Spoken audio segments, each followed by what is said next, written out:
Ladies and gentlemen, as we begin our services, I'm going to ask if we can kindly turn off all cell phone electronics or place them on silent. Thank you very much.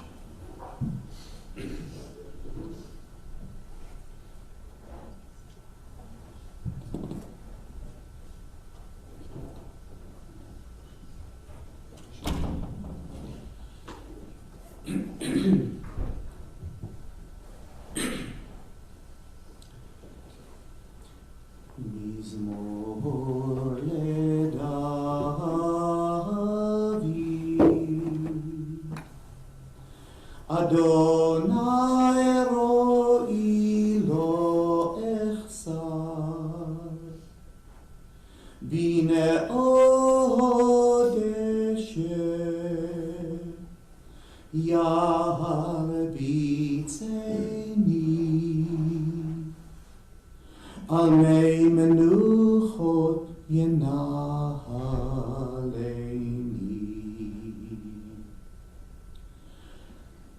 Nafshi eshover,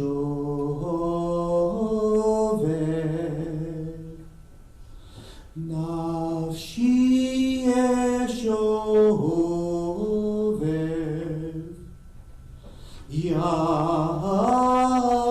Yanecheni b'ma'aglei tzedek. Leman Shemo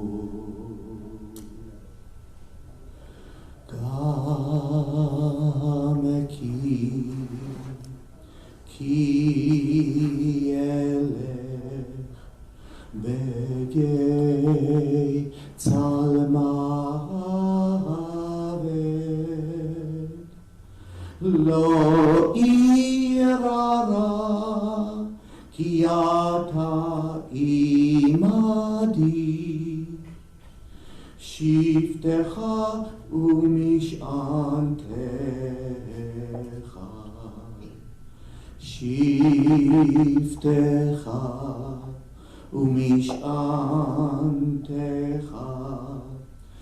המה ינחמוני, תערוך לפני שולחי, נגד צורריי. דשנת בשמן ראשי, כוסי רוויה, אך טוב, טוב וחסד, ירדפוני כל ימי חיי. ושבתי בבית אדוני לאורך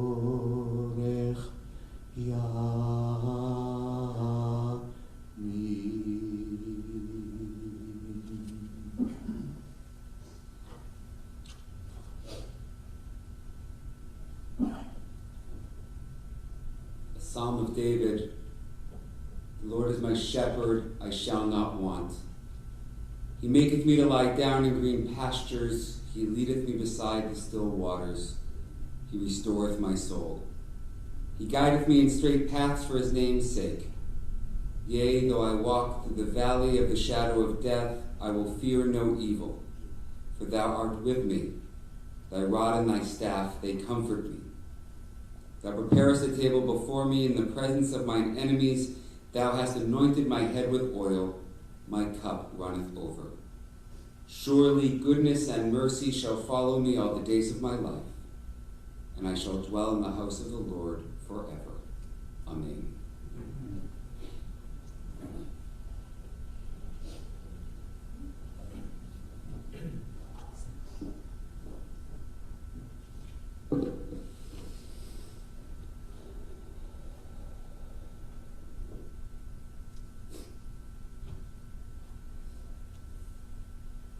The Chad Mitchell Trio, a 62 Austin Healey Sprite, I think number 23, guitars and banjos, bowling, lots of bowling, lots of travel, that last trip in 2020 through the Panama Canal, lots of Alaska. When Jane and I were there, we expected to see signs. Ruth and Mark were here. And lots of family. So we are here this morning to remember and to celebrate Meir ben Eli Ruth, Mark.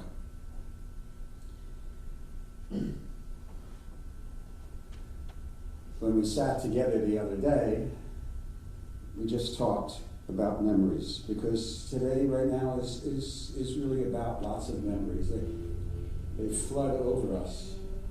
And all of you who have honored this family by your presence here or virtually probably carry with in your heart and your neshama, your soul, some sense of memory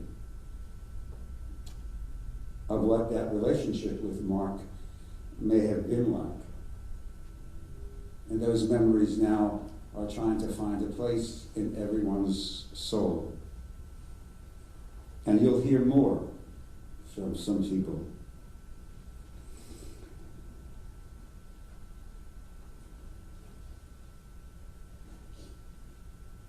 This is a very powerful moment. So many conflicting emotions and feelings flood over us. 42 years of marriage, as Ruth was telling me the other day, 42 years of marriage, and they met at a wedding. And that's all I'll say.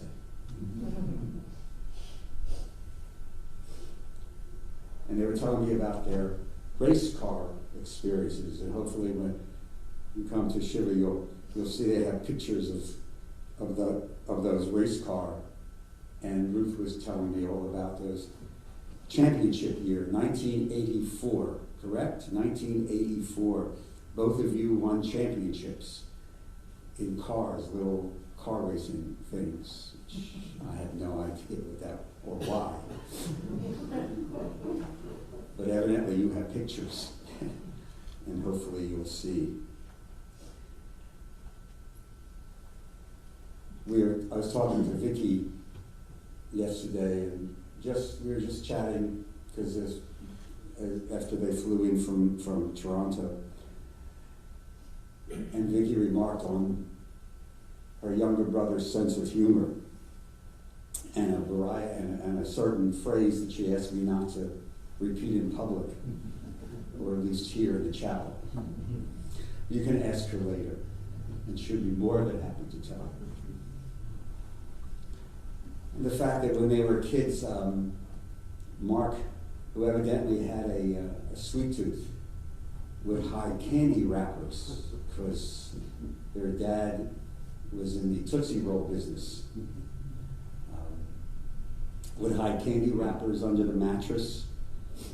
And when Vicky and Jane had, as she told me, cleanup duty, and they would find these collection of candy wrappers stuck under a mattress, or when Mark had a problem drinking milk, they would plant a Tootsie Roll in the milk, which, by the way, is not a bad idea. Which is a pretty good idea, actually. And she also remembered very fondly that, I think, a picture of Kevin in a car that he brought you as a gift. Was it a birthday gift? A little toy car, and then put you in the racing, whatever. Memories. That's what, in so many ways, this moment is about. There's this wonderful midrash from our tradition. It goes like this.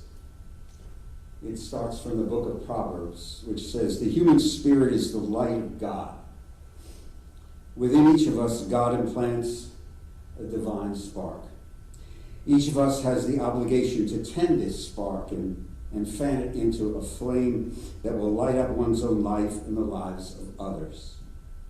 A lit candle can be snuffed out, or it can burn out, or it can be used to light other candles. When the flame is passed on to others, the flame will continue to burn long after the original candle has been extinguished." That is part of what's going on now. The flame that is Mark is now being used to light others. And one of the most beautiful ways to understand that is from a son. Adam?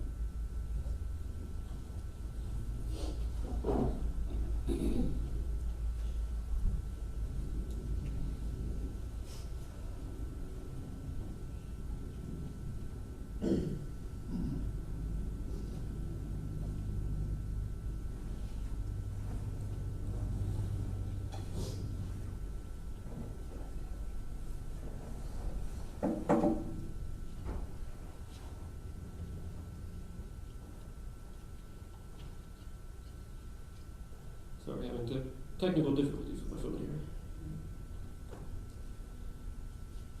Thank you all for coming to honor my dad.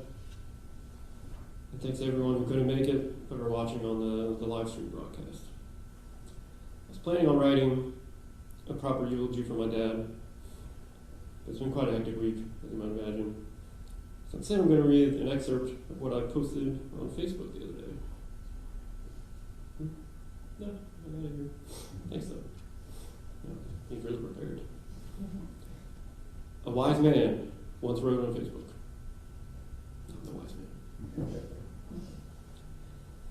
My dad loved traveling, golf, bowling, car racing, and car shows, playing his guitar and banjo, old westerns, jelly beans, obviously Tootsie Rolls as well. Bragging about his ability as a kid to pull apart Oreos perfectly so the cream is fully on one side. He might have invented double stuff before Oreo did.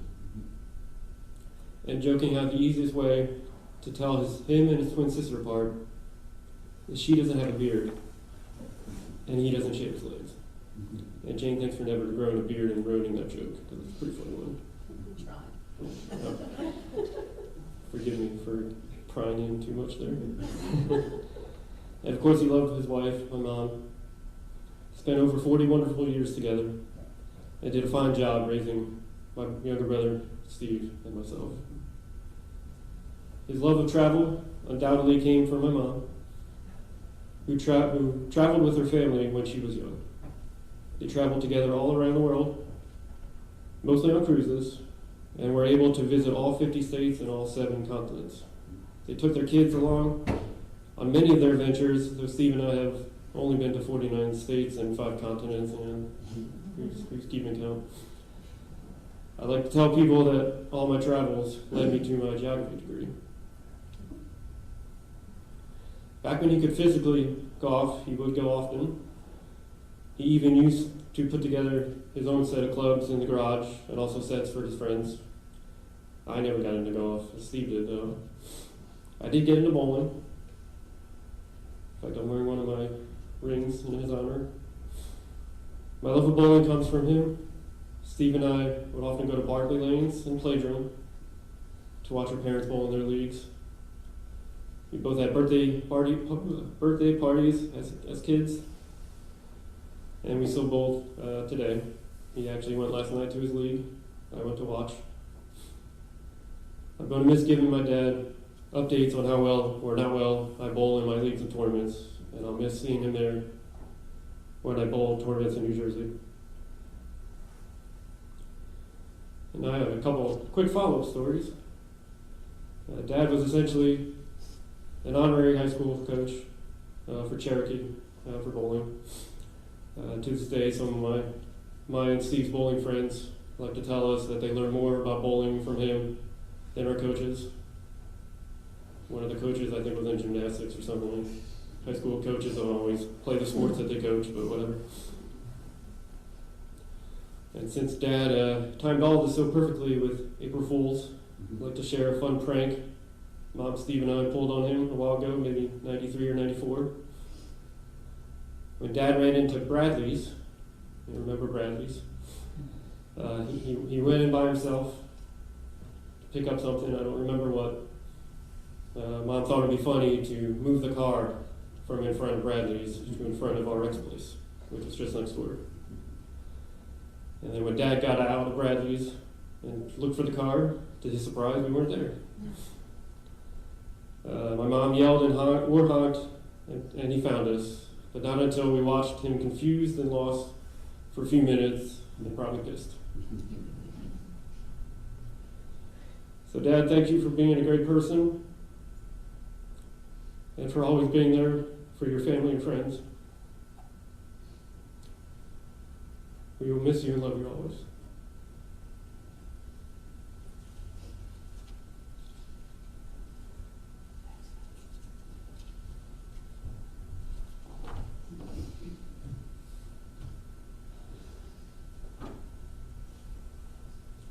There's a gentleman in Israel by the name of Alden Solovey. He's probably one of the leading contemporary Jewish poets and liturgists that we have in the world. He writes unbelievable poetry and meditations. And I chose this for you this morning because it is called Season of Sorrow. But as with most things in Judaism, it ends with hope. This is my season of sorrow, a time when struggles begin, when challenges arrive, when endings occur, moments of pain, moments of sadness, moments of confusion, times of loss, and times of grief. Moments that stripped me of wisdom and left me crushed and breathless, cold and in deepening shadow. Holy One, help me recall my seasons of joy, to recall with hope and praise your gifts and blessings, moments of laughter, moments of kindness, moments of peace, times of health, times of clarity, moments that lifted my spirit and comforted my heart.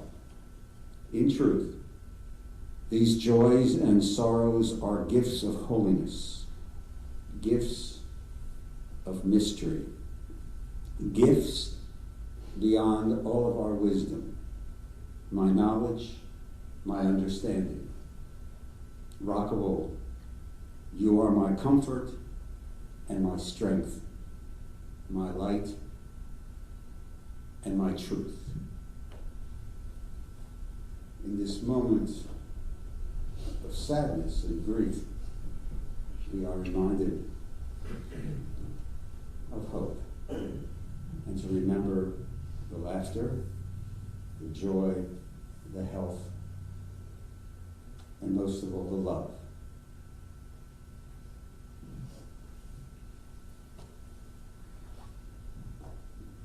The reflection of a younger sister by just 4 minutes. Jane?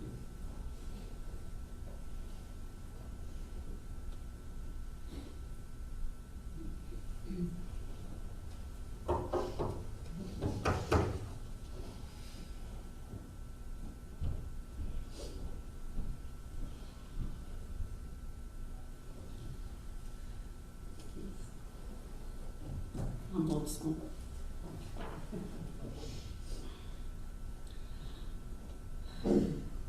My twin, Mark Edward Travis.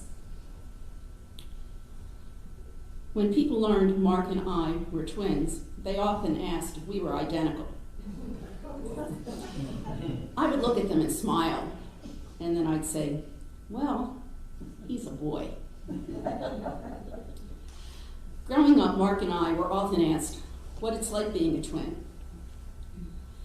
I can tell you, it is a connection that has no words, an interconnection, an extra sense of each other. We always had acceptance for our us and also our individuality. We had a peaceful knowing that even though we were very different, we would always have this special bond, this special sense of each other. There exists a special link between twins. Mark and I always knew that. Mark was born on June 6, 1950 at 3:10 in the morning. I was born at 3:14. I was a total surprise to everyone except Mark. Mark was hiding me behind him, so the doctors never heard a second heartbeat. Ultrasounds didn't exist in 1950. Only Mark heard my heartbeat. So after he got out of my way, there I was, and the specialness of being a twin began. Mark and I shared everything. Being a twin meant we were never alone growing up. Together was our way. Being a twin meant always having a playmate. We shared time, toys, food, baths, one of our favorite times, friends, family, experiences, and milestones. Being a twin meant having company through all of our journeys, sharing the ups and downs that life throws us all. Growing up our first 10 years in a row house in Philadelphia was lots of fun for Mark and me.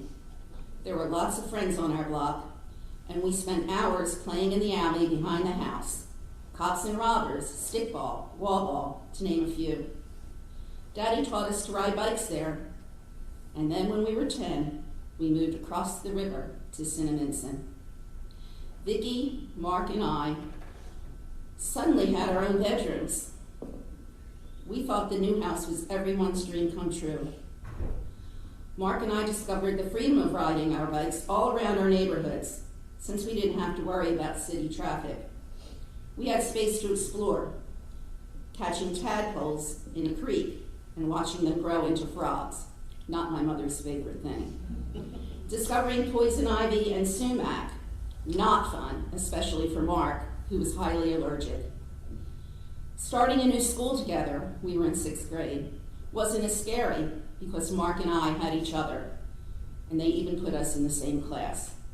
They might have regretted that a little while later. At 8, Mark and I went away to Camp Green Lane. It was the first time we slept away from our parents, and again, we did it together. Mark was on Boys Hill, and of course I was on Girls Hill. But every night after dinner was free time, and Mark and I spent every free time together. Mark would fish at the lake. I would watch. I was his cheering section. It's one of my favorite memories. I think it was so special because it was a time to reconnect every day. Back home, Mark and I joined scouts, sports teams, USY, etc. We were the first graduating class of Cinnaminson in high school, which they actually built while we were attending. We were the first 8th grade, the first 9th grade, the first 10th grade, etc. We never had upperclassmen. We were the Pathfinders. Cinnaminson was a blended religious community with old and new churches and a new synagogue, Temple Sinai. Our parents were founding members. Mark became a link for all our friends to learn about Judaism when he became a bar mitzvah. Many of our friends had never been to a bar mitzvah. To this day, I get together with my closest high school friends who still talk about what that event meant to them. Well, our college days, when Mark and I graduated high school, we went to the University of Wisconsin. It was the school where we both accepted, and of course, we would be together. What a time that was in 1967. You can Google it. We participated in a twin study while there, complete with Rorschach tests. We felt very special being a part of it all. We both ended up transferring to colleges back in New Jersey, Mark to Ryder, and me to what was then Trenton State. Once again, we lived in a new place, but we weren't alone. We were together in Trenton. We graduated on the same day, an hour apart. Mark became my link to my career. He interviewed for a job in Millville for a distributive education teaching job. He called me to tell me he mentioned his twin sister also graduated with a K-8 teaching degree. He brought home the application, and I carried it with me to my interview. I got the job. Once again, we would be together. While in Millville, Mark was the link, once again, to many friendships that have lasted close to 50 years. He loved playing the guitar and got a job at the Holly House, a local watering hole. This led to him meeting and playing with other musicians who would end up forming a band or two and who still play today. Mark actually taught me to play the guitar. I had to prove to my father that I could, and then he bought me one, which I enjoyed every day with my 5th grade students. Mark's teaching career would take him out of Millville and eventually out of teaching to a career in insurance. My career lasted and grew. Many of you already know this, but you've heard about Mark's devotion to Ruth, Adam, and Stephen. He was a great dad and an even greater husband. He was a great brother to our sister Vicky, who was always very proud to be a big sister to twins. Vicky, Mark, and I understood the difference of preparing for the death of someone you love deeply versus a sudden death. The death of our parents taught us that. As torturous as it has been this past week, I want to thank Mark for this time. We were able to be with him, either in person or via phone. until this was no longer possible. Thank you, Mark, my twin, for this time. None of it has been very good nor comforting, but I believe you loved us enough to help us prepare. As I told you last Sunday, and I believe you heard me, I have loved you with every breath I've taken, and probably even before. And I will always love you with every breath I take, and probably beyond. Thank you for being my twin.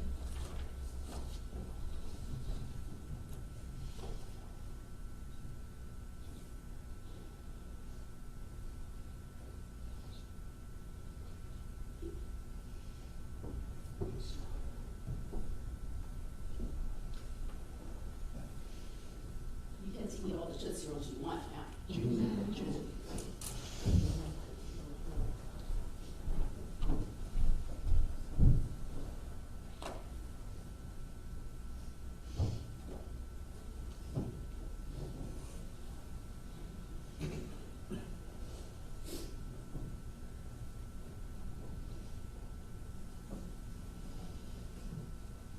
From our tradition.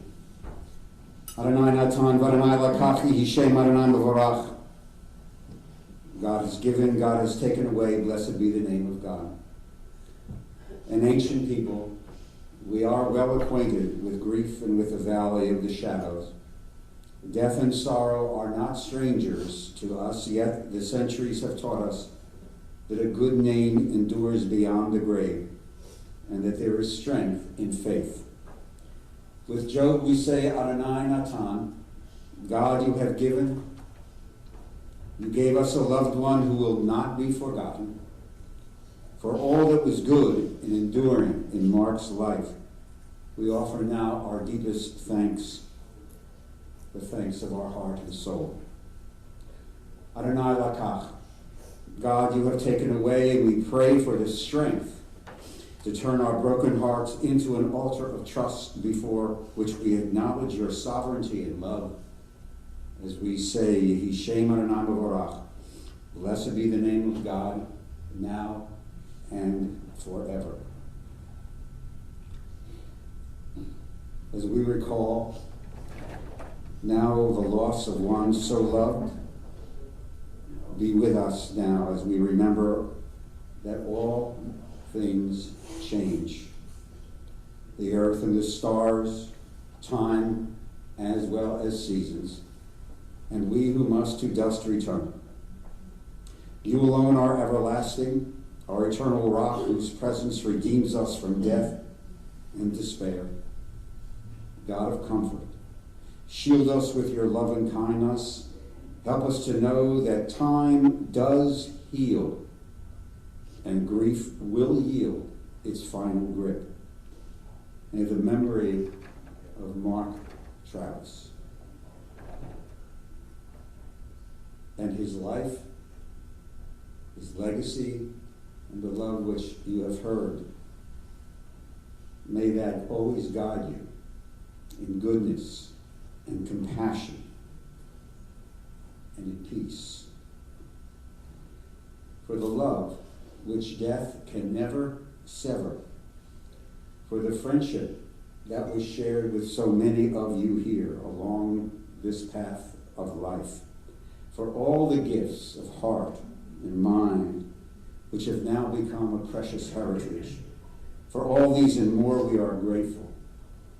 Help us now, God, not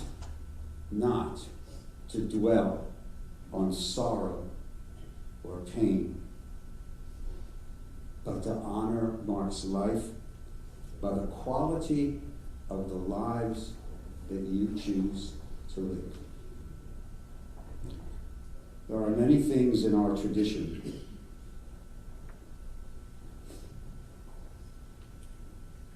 the kavod that one brings another human being in times of challenge. And so before we conclude this chapel service, you must need to know that this mitzvah of caregiving which is so precious to our community. And so for those moments, Jane and I were with you and the boys in hospitals, in Cambridge, virtual.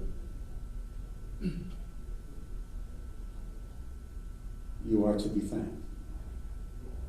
For you performed perhaps one of the most powerful and elementary and necessary mitzvot of our tradition. Your presence, you cared, you held, you loved. For that you are to be honored. Whether by phone, from another country, or by presence. You uplifted a spirit, and that was present in that room. So todah.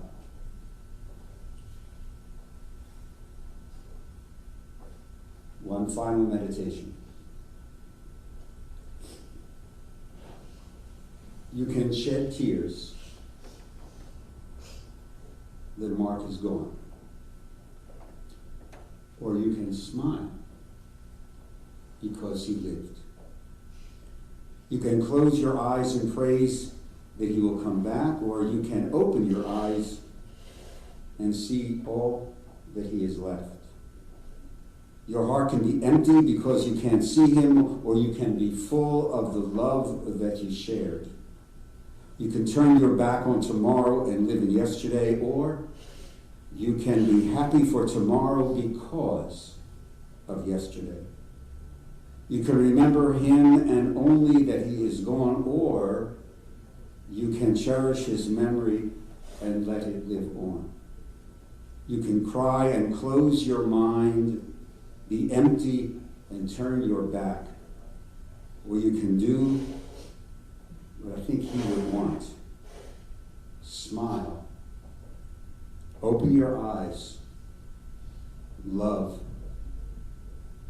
And go on. I want to thank Rabbi Weiner and Cantor Legovic from Beth Tikva for helping us and being present. Thank you very much. Before we conclude with our memorial prayer, the Emole Rachamim, the family has asked me to remind you that Ruth and the boys will be receiving visitors back at their home following the interment of Crescent at 5 Harlow Circle in Medford. It's over there somewhere. Shiva Minions beginning Motzei Shabbat tomorrow night, Saturday night, Sunday, Monday, 7:30 p.m.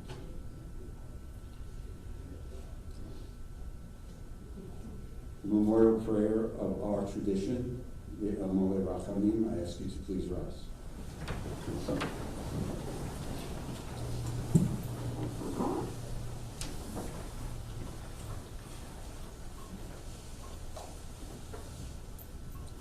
I'll read it first in the English, followed by the cantor chanting it in the Hebrew. O God, full of compassion, who dwells on high, grant true rest on the wings of the divine presence in the exalted spheres of the holy and pure, who shine as the resplendence of the firmament to the soul of Mark Travis, who has gone to his eternal home. For charity has been donated in remembrance of his soul. May his place of rest be in the Garden of Eden. Therefore, may the All-Merciful One shelter him with the cover of God's wings forever, and bind his soul in the bond of life. Adonai is his heritage. May he rest in his resting place in peace, and let us say, Amen.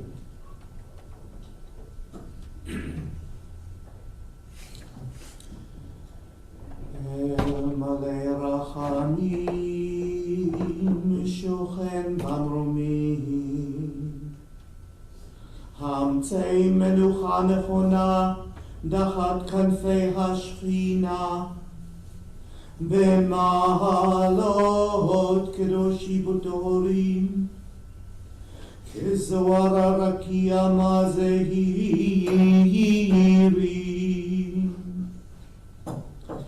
את נשמת בן אלי ורות שהלך לעולמו.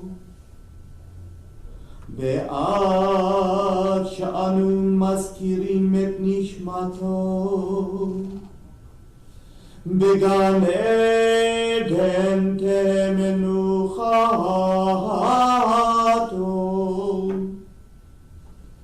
לכן בעל הרחמים יסתירהו בסתר כנפיו לעולמים, ויצרור בצרור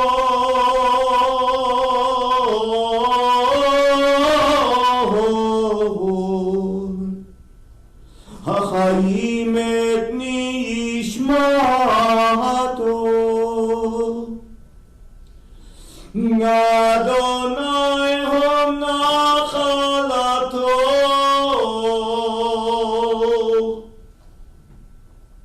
וינוע בשלום על משכבו.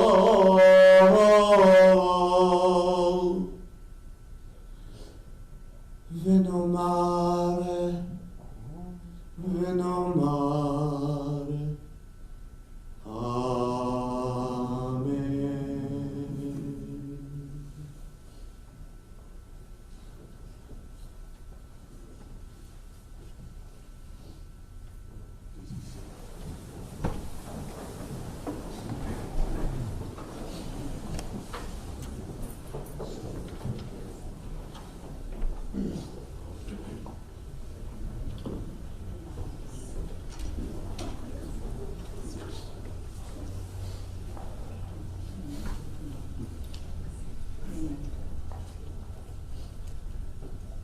This time I'll ask the pallbearers to come forward. Three gentlemen from the pews, right, very left.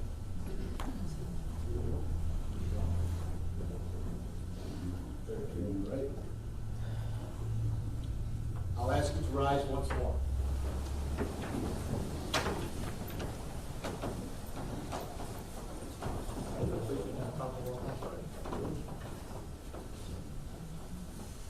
יושב בספר עליון בצל שדי עילונן. שמר לנו נשים את זולתי אלוהי תחבו. והוא יצילך מפח יעקוש מדבר כבוד.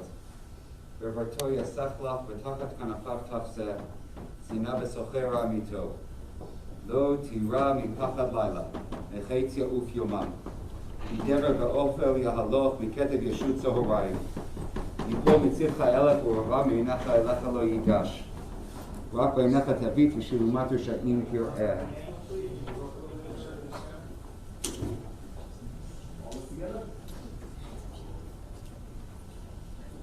I'll ask you to be seated and remain seated.